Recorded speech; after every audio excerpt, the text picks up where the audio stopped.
Paul of Tarsus continues to be a very influential figure within Christianity. He started out life as a persecutor of Christians, the true believers, but then he had a miraculous conversion on the road to Damascus. But is that road to Damascus story a true one? Is it contradictory? Does it uphold Paul as an apostle, or does it disprove Paul as an apostle? That's what we're going to be discovering during this teaching, so stick around to learn more about the conversion story of Paul of Tarsus.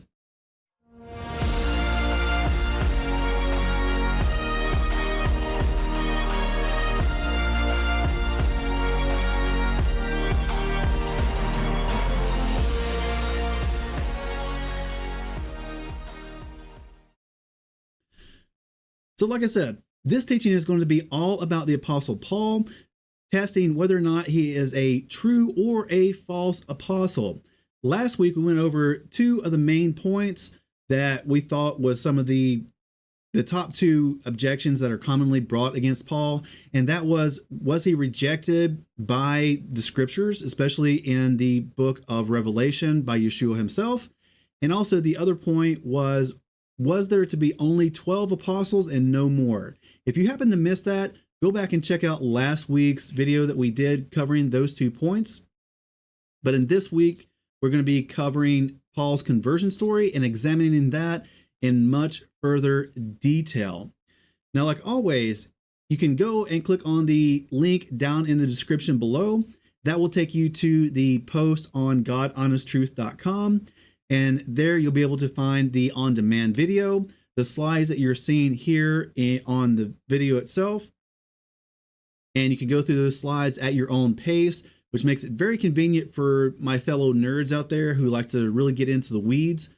Also, you'll be able to find the notes that we took for this subject, as well as the transcript if that happens to be of benefit to you. All conveniently located for you down there in the description box. That link that takes you directly to our website, or you can go to our website yourself and simply click on the link for this episode. Like I said, tonight, or this drosh or teaching is going to be all about testing Paul, and it's going to be the second video testing the arguments that's brought against Paul, and the fourth video in the series. One thing I'd like to get out of the way real quick that I forgot to mention last time is the criteria for being an apostle. We examined some of those points last video in examining whether or not there were supposed to be only 12 apostles. There's one point that I would like to bring up that I did not mention last time. If we notice in Luke chapter 6, verse 13, it reads, "And when it became day, he, Yeshua, called near his taught ones or disciples and chose from them 12, whom he also named emissaries or apostles." Now, Yeshua had many disciples, people that followed him around, who learned from him, all that kind of stuff. So he had many disciples.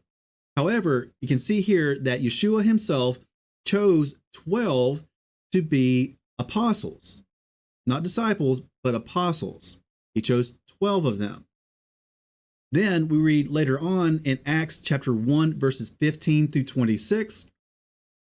"And in those days, Kepha, or Peter, standing up in the midst of the taught ones, and there was a gathering of about 120, said, 'Men and brothers, this scripture had to be filled, which the set-apart Spirit spoke before by the mouth of David concerning Yehuda, or Judas, who became a guide to those who seized Yeshua, because he was numbered with us and did receive his share in this service.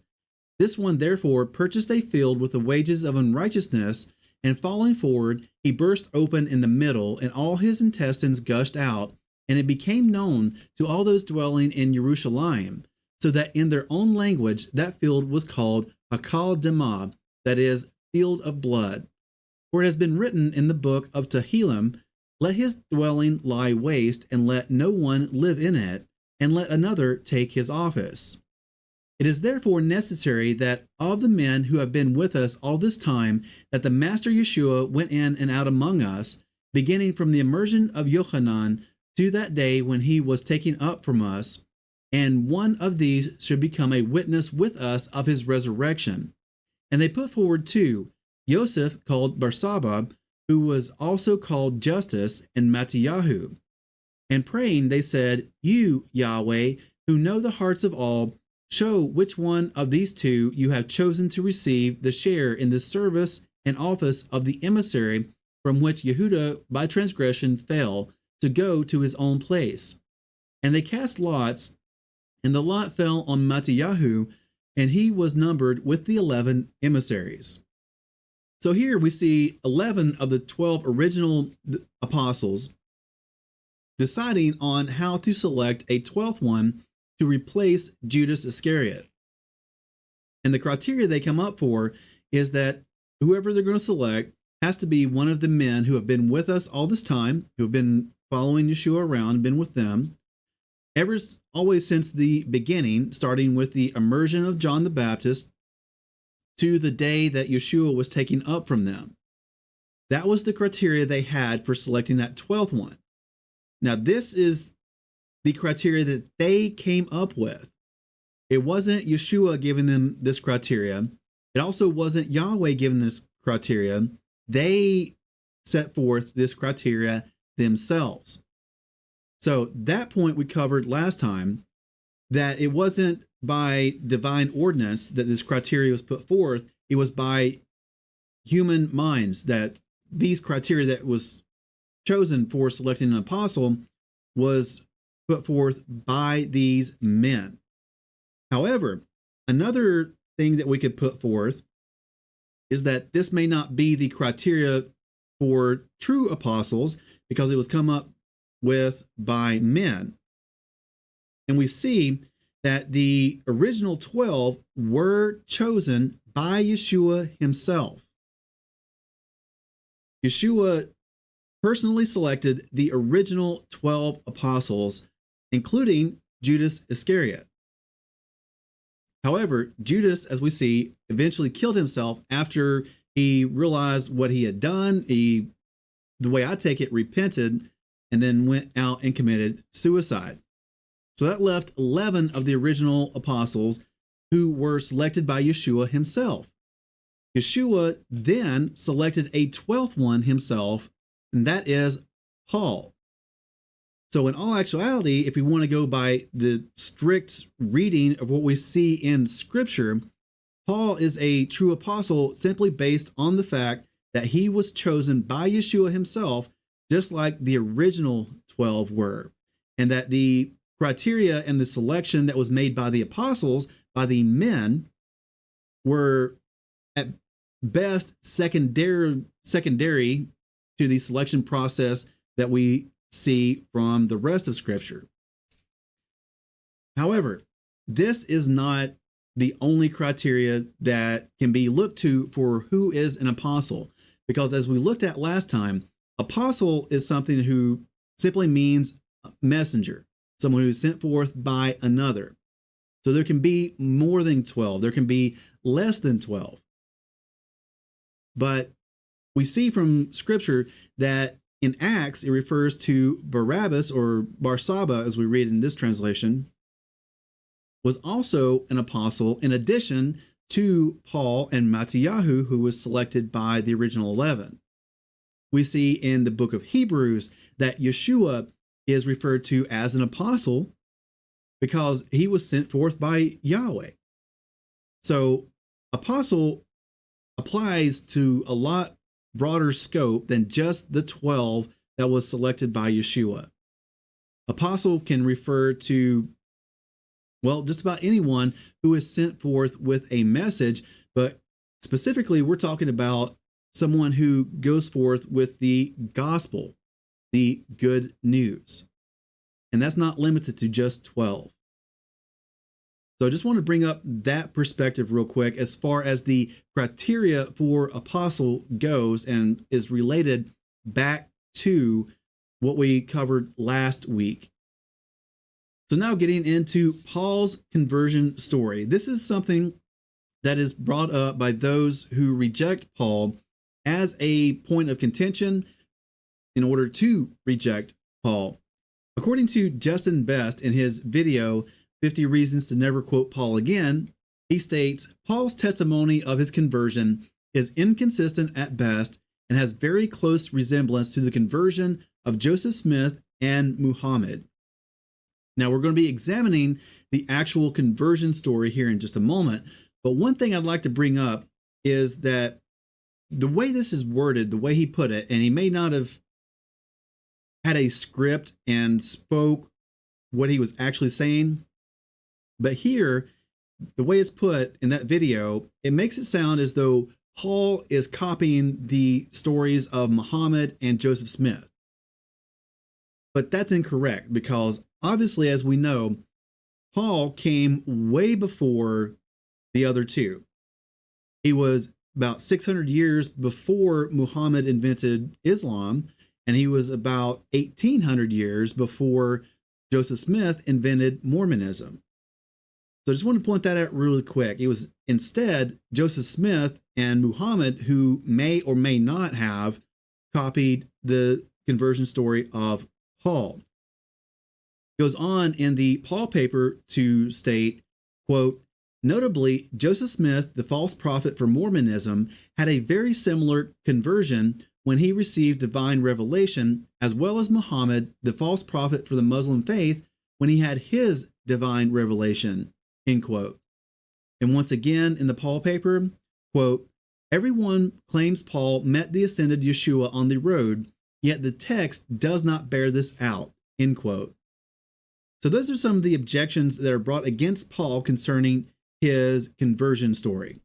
But is this actually true? Well, let's look at the conversion story in the book of Acts. Now, we're going to be looking at some of the elements of the 3 conversion stories that are told in the book of Acts.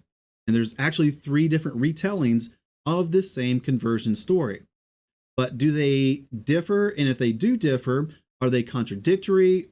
How do they play out in whether confirming or denying Paul? Well, we're going to look at that. We're going to look at the first conversion story that comes from Acts chapter 9, verses 1 through 20. And we're going to read this one because it's the longest. So let's go ahead and get that out of the way. However, we're not going to be reading the other 2 just for the sake of time. Anyways, Acts chapter 9, verses 1 through 20.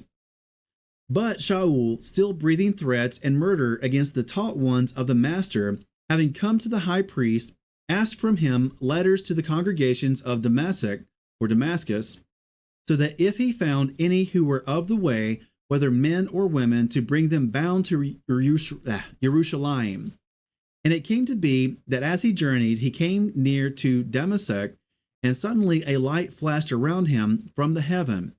And he fell to the ground and heard a voice saying to him, Shaul, Shaul, why do you persecute me? And he said, who are you, master? And the master said, I am Yeshua, whom you persecute. It is hard for you to kick against the prods. Both trembling and being astonished, he said, Master, what do you wish me to do? And the master said to him, Arise and go into the city, and you shall be told what you have to do. And the men journeying with him stood speechless, hearing indeed the voice, but seeing no one. And Shaul arose from the ground, but when his eyes were opened, he saw no one. And leading him by the hand, they brought him into Damascus. And he was there 3 days without sight, and did not eat nor drink. And there was at Damascus a certain taught one by name Hananiah. And the master said unto him in a vision, Hananiah. And he said, Here I am, master. And the master said to him, Arise and go to the street called Straight, and seek in the house of Yehuda for one called Paul of Tarsus. For look, he is praying, and has seen in a vision a man named Hananiah coming in and laying his hand on him, so as to see again. And Hananiah answered, Master, I have heard from many about this man, how many evils he did to your set-apart ones in Jerusalem, and here he has authority from the chief priest to bind all those calling on your name. But the master said to him, Go, for he is a chosen vessel of mine to bear my name before many nations, sovereigns, and the children of Israel. for I shall show him how much he has to suffer for my name. And Hananiah went away and went into the house, and laying his hands on him, he said, Brother Shaul, the Master Yeshua, who appeared to you on the way as you came, has sent me so that you might see again and be filled with a set-apart spirit. And immediately there fell from his eyes, as it were scales, and he received his sight. And rising up, he was immersed, and having received food, he was strengthened. And Shaul was with the taught ones at Damascus some days, and immediately he proclaimed the Messiah in the congregations, that he is the Son of Elohim. End quote. So this is the first conversion story that is told in the book of Acts. Again, for your reference, it's Acts chapter 9, verses 1 through 20. The other two are Acts chapter 22, verses 6 through 16, and Acts chapter 26, verses 12 through 18. Here on your screen, and if you're watching or listening through an audio podcast, you may have to go to our website and look at the video or the slides yourself. But here on your screen, you can see all three of these different conversion stories that are told in the book of Acts lined up, and each different part of the conversion stories, if they line up with each other, if they tell the same thing, I've got them displayed right here on the same line for you to look at. So here you can see in the first thing that goes along with this is that he was going on a trip, on a journey, going to Damascus, and a light flashed around him, told the same in all three different retellings. Next, you see that he fell to the ground. And in the third conversion story, it's just slightly different, saying that they all had fallen to the ground. But still, it's still including Paul. Then we move on, we see Paul asking, who are you? And we get a response. Then there's a little bit extra addition there in the second conversion story. And then we move on, we see a section that is only told in the third conversion story. And that ends up the third conversion story. But we go on, we see some more similarities here. And we're going to go over some of these more in just a moment. And then here's some more elements of each conversion story and how they line up, if they line up. And some more, this is a section that's only included in the first conversion story. And more from the first and second. And finally, the last parts from the first and second conversion stories. Now, each of these conversion stories has a lot of elements that line up and are included in the same story or in the same retelling. But there are some, as you can see here, there are some parts of various conversion stories that are included in that particular one, but that are not included in the other two. So how does this line up? Well, obviously you can see that they don't line up, but the point to take away here is that they're not contradictory.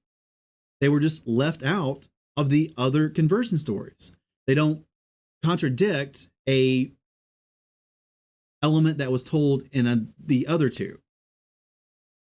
This is not to be a surprise, because think about it in your own life. When you're retelling a story of something that happened to you, or even sometimes telling a children's fairy tale, you can tell it one time and then you can tell the exact same story again, but maybe miss a part.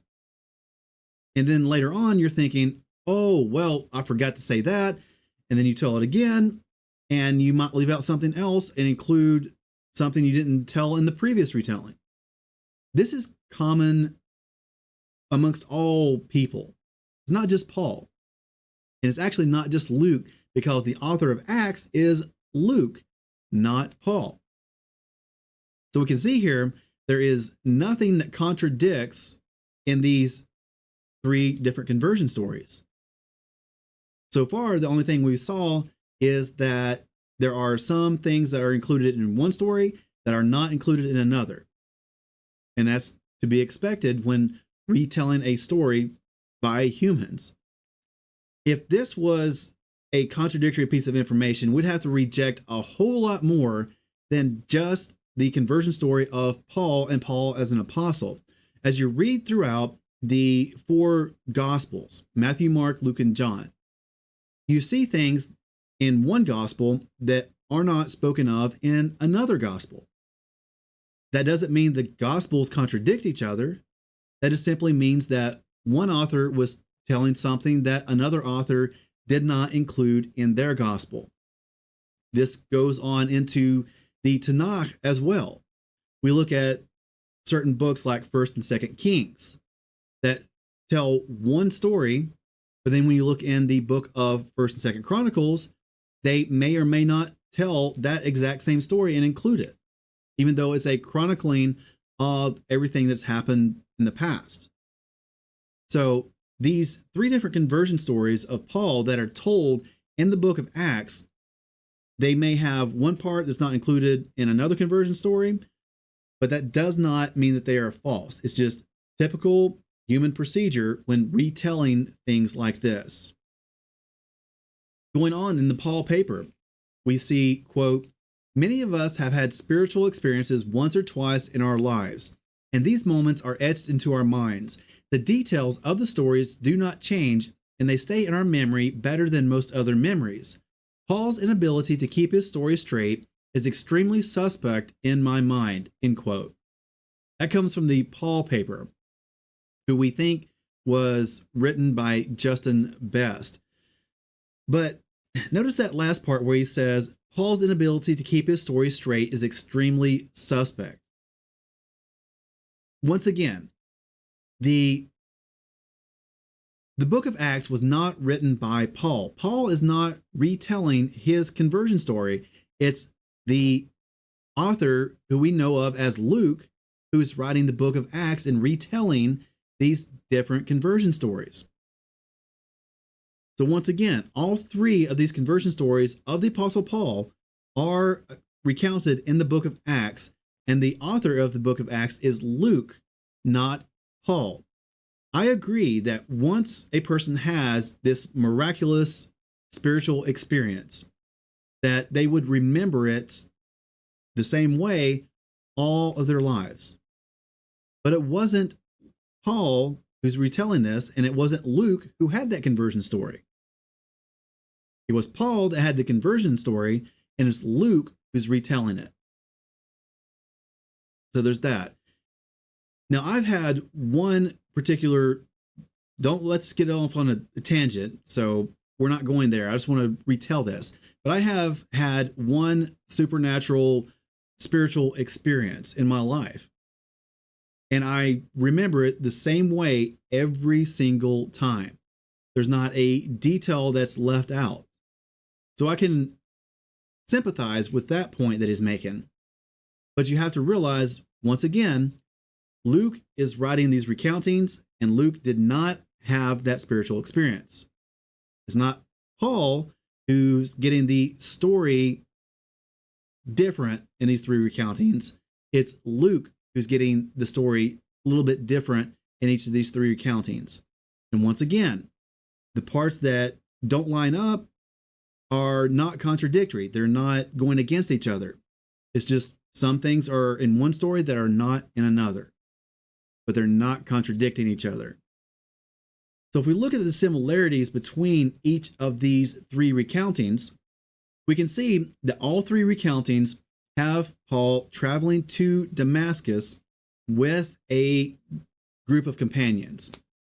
We can see that it was about noontime. This is the same in the second and third stories. We can see there was a light that shone around Paul in all three accountings, that Paul fell to the ground in all three accountings. The third one, we see that all who were there with Paul fell to the ground. But once again, that does not contradict the first two, because when you say all, that would include Paul. And the first two didn't say it was only Paul, because we can see, even from the first two, that there were people with him. So even when it just says in the first two that it was Paul that fell to the ground, that does not exclude the other ones as well. So again, they're not contradicting each other. We can also see that Paul heard a voice asking, Shaul, Shaul, why do you persecute me? In all three of those stories.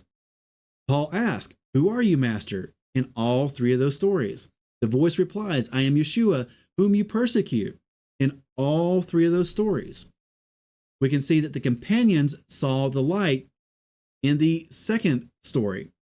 But it's not told, we're not told that specific aspect of the story in the first and the third ones. The companions heard a voice in the first story, but we do not see that in the second or the third one. Paul asked, what shall I do? In the first and second recountings, but not in the third. But again, it's simply just not included. Yeshua says, go into Damascus and you will be told what to do in the first and second stories, but it's not included in the third one. Paul was blind for 3 days. That was included in the first and second stories, but not included in the third one. Again, the third one is the shortest of all three of these stories. Paul goes to Hananiah in the first and second stories. So all of these are lining up just like you would expect them to do if they were a true story, something that is, actually happening, actually did happen.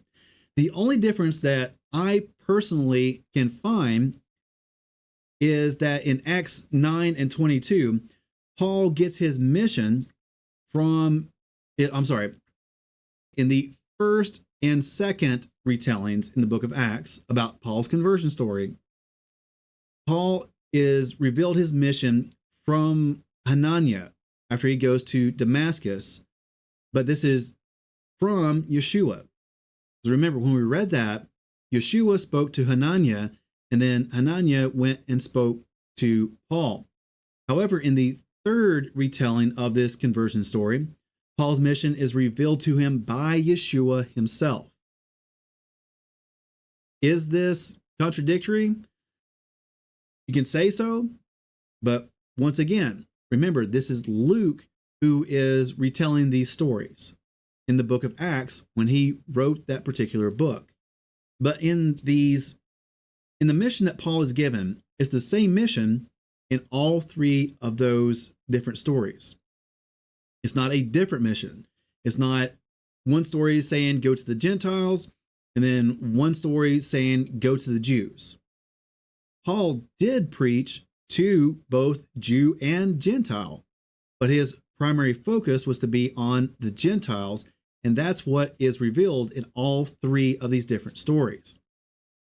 So does that make a difference? I don't see how it would. Whether it's told by Hananiah or whether it's revealed by Yeshua directly instead of through Hananiah.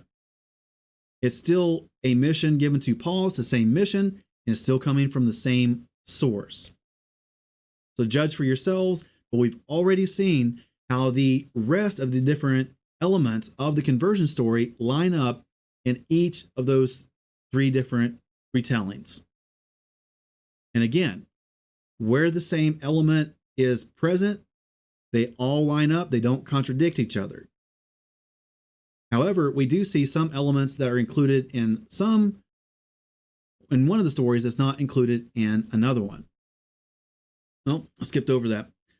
Anyways, if you look on your screen, this is the mission that's given to Paul in each of the three stories. You can see here in the Acts 9, the first one, it's revealed through Hananiah. Go back and look at that context. Then you see Acts chapter 22, the second retelling. Again, his mission is told through Hananiah. And in the third one, it's given directly by Yeshua. Sorry, I got a little ahead of myself there.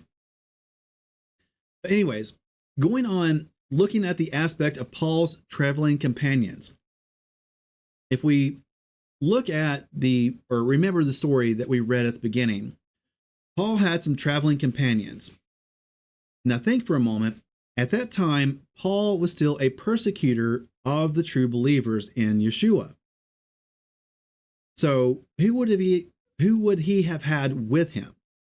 people that were most likely going to be of like mind, who were interested in persecuting the true believers. We even remember from that story we read when Yeshua was speaking with Hananiah, that Hananiah said, "Whoa, hang on a minute. We know about this Paul, and he is wanting to jail us or kill us. Are you sure this is what you want to do?" So they knew Paul was a persecutor, and before, on his road to Damascus, he was still a persecutor, going out and trying to persecute Christians or Messianics, even right then. That's what he was going to do in Damascus, as we read. So the people he would have with him, that would have been like his goon squad, his entourage, a group of like-minded people who would have also been of that same persecution mindset, accompanying him. However, we see from those conversion stories that the companions also saw the light and they also heard the sound or the voice. But after Paul gets to Damascus, we don't really hear anything else about these companions. Who they were, what happened to them after this conversion story, nothing. They're just mentioned as his companions on the road to Damascus, and then no more. We don't know their names, what tribe they were from, if they were serving in the temple as part of the priesthood, nothing like that. They just kind of drop off the map. It would be interesting to hear about the rest of their lives, what they personally thought about this occurrence on the road to Damascus, but we don't get that. So once again, after Paul gets to Damascus, these traveling companions are not mentioned anymore. So taking into account that they were not mentioned anymore after this conversion story on the road to Damascus, why would Scripture even mention them at all if they weren't later brought in to say, "Oh, we were converted too," or something like that? Well, it's important to know that there were other people there with Paul on the road to Damascus to corroborate what was actually going on. That it wasn't just Paul himself having his own unique, special appearance all alone. If it was all alone and there was no one there to corroborate that something actually did happen, then the objectors to Paul could say something like, well, he was just imagining this. He had a mirage, maybe, or even he was hallucinating. They could say that Paul was just hallucinating, so therefore he's a false apostle. But no, there's other people there that can corroborate that something actually did happen on the road to Damascus.